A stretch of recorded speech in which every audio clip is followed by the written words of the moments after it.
everybody, so today's video is something I get questions on all the time. I do a lot of blonde hair, and with blonde hair comes overlapping at times. So I am going to go over my tips and tricks for overlapping bleach onto blonde hair. This can be a really scary subject, something that we learn not to do in hair school, but there are a few ways to break the rules in a safe way. So stay tuned if you're interested in this video.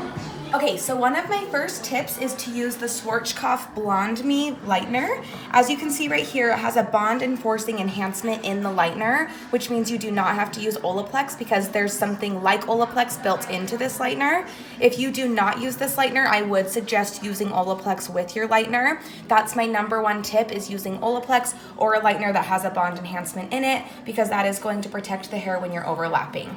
So I never mix more than a scoop or a scoop and a half at a time, because if you do that, your lightener has a better chance of swelling. So we're just gonna start off with a scoop and a half, and I am using 20 volume right here.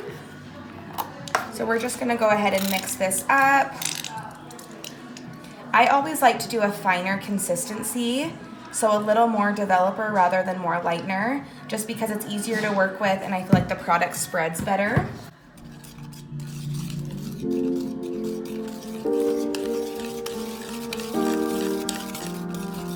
And another little tip I have is never use more than 20 volume if you're going to be overlapping lightener onto the blonde hair. Sometimes I use 7 volume, sometimes I use 10, but here I'm using 20 and I'm never gonna go above that.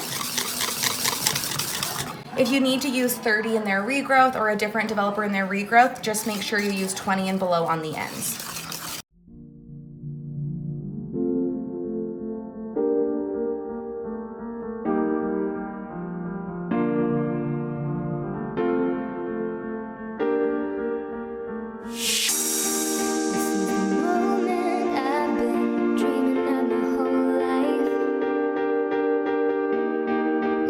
Okay, so there's a few different ways that I like to feather through darker or golder bands in blonde hair, which causes overlapping at times. As you can see here, she has quite a bit of regrowth, and then her ends are pretty blonde, which is nice, but she does have some gold and some dark throughout her ends as well. So I'm going to go through here, touch her regrowth, and then as you can see here, she just has a little bit of dark throughout the bottom, so I'm just gently feathering my lightener down through it, and this is rule number 3. Just lightly feathering any bleach through the dark parts and then folding it up. Okay, and on this next section, I'm actually going to be taking the lightener all the way through her ends, and the reason being is because sometimes you need to pop open that cuticle just so that it takes toner better. We also don't want to get the illusion of hot roots where her roots lift really well and her ends are still dull and yellow looking. So what I'm going to be doing is I'm just gently feathering through the ends after I've saturated the root area. And as you can see here, I'm just going over it pretty quickly. I'm not trying to really saturate it, and it's not fully saturated. I don't know if you could tell. And then I'm folding it up into the foil. Since we have a bond enhancement in here, I'm not super worried about it. I'm also going to watch my foils pretty quickly, but since we just gently feathered through the ends, it's going to be okay. Okay, and this is one of my favorite little tips. So I'm going in here, saturating that root where the regrowth is, and then I'm actually going to feather through the ends. Down, as you can see right here, I am just feathering through those blonde ends, and then I'm actually just going to kick it out of the foil and comb through it. And the reason I do this is because it pops open the cuticle, those ends get some lightener on it, but brushing through it kind of dries it out a little bit, and it not being incubated in the heat of the foil is going to make it so that it stays healthy and strong.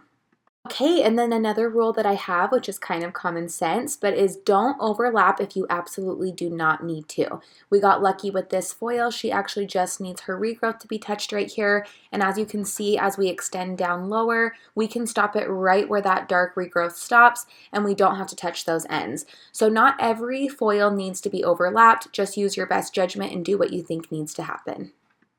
A lot of times we actually don't need to pull the bleach down to the ends inside every foil. We can just do a root retouch, and this is where this little trick comes into play.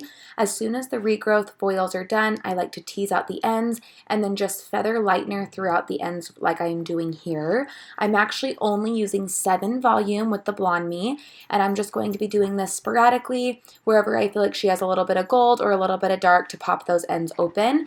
And this is a really good tip if you are scared to overlap, because this is a safer and more gentle way to do it.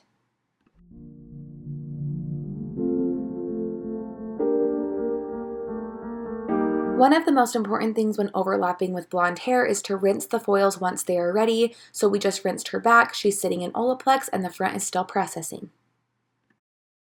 Okay, so she is now sitting in a root tap of 8NA Lumishine. And one of my tips that I actually did not do on her, but that I recommend, is if you do not want to overlap in the foils, you can always do a quick bleach wash at the bowl. You can just use bleach, 10 volume, and shampoo for 5 to 10 minutes to pop open that cuticle. Another little tip is make sure that you tone the hair very well. Toners not only counteract unwanted tones, but they can add shine and longevity to your colors. So a lot of time they can seal that cuticle and just give it a nice little glaze so that the hair looks healthier. Sorry, my dogs are crazy.